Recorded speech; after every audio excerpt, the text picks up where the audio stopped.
arthrose est une maladie du cartilage et de l'os socondral qui se manifeste par des fissures superficielles et dégradation du cartilage jusqu'aux couches profondes.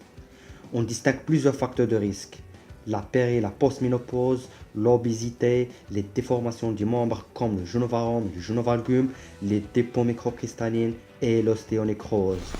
Les signes fonctionnels sont principalement la douleur et l'impotence fonctionnelle. La douleur est de type mécanique, sauf les poussées d'arthrose. L'examen physique, on doit chercher les déformations, les attitudes vicieuses et les amplitudes articulaires.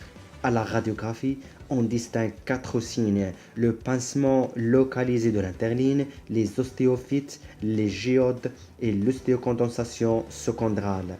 Les principales localisations: l'arthrose des doigts, notamment le pouce, ou ce qu'on appelle la résarthrose du pouce, qui se manifeste par des douleurs avec des nodules débordants qui touchent les épédés ou de Bouchard qui touchent les EPP, les interphalangiens proximales. Le traitement repose sur le port d'orthèse, application locale d'angel d'ANS, parfois les infiltrations cortisoniques, et on pourra avoir recours aux antalgiques simples ou ANS par voie orale. La prescription d'anti-arthrosiques et le traitement chirurgical est exceptionnel.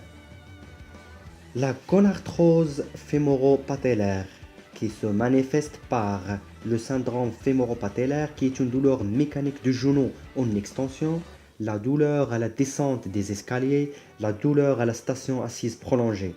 À l'examen, on cherche les déformations du genou et bien évidemment le signe de Rabo qui est un frottement de la rotule. Le traitement, donc le repos, les antalgiques et la kinésithérapie. Et la chirurgie en cas d'impotence sévère.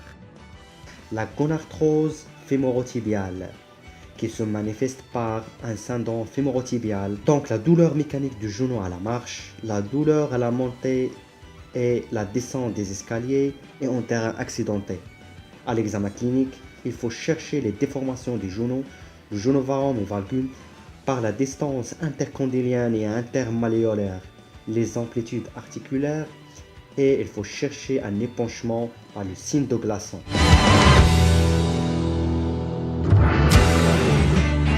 Il ne faut pas oublier l'incidence de Schuss à 30 degrés de flexion pour mieux visualiser le pincement. Et la radiographie doit être faite en charge. Le traitement, repos, il faut lutter contre l'obésité, il faut faire des séances de kinésithérapie, les antalgiques simples, les anti-arthrosiques et parfois les infiltrations cortisoniques. Et on peut discuter la viscosupplémentation à l'acide hyaluronique. Et on pourra avoir recours à la chirurgie par ostéotomie de réaxation ou une prothèse totale du genou. La coxarthrose, il se manifeste par des douleurs mécaniques de l'aine, parfois projetées en regard du genou. La potence fonctionnelle, et à l'examen on cherche les attitudes vicieuses, les amplitudes articulaires. Il ne faut pas oublier le faux profil de Lequen à la radiographie. Et il y a certaines formes secondaires à la dysplasie supéro-externe, la dysplasie interne, la coxa plana qui est une séquelle d'ostéochondrite primitive, la coxa retorsa c'est une séquelle d'épiphysiolyse fémorale superficie supérieure, la coxite, les fractures, etc.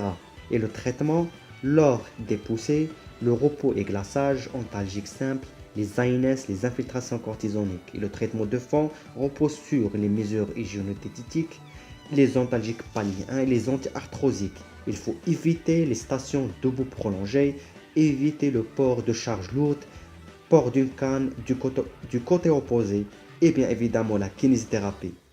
La prothèse totale de la hanche, si l'indice de Lequen est supérieur à 12, c'est un indice qui est fonctionnel.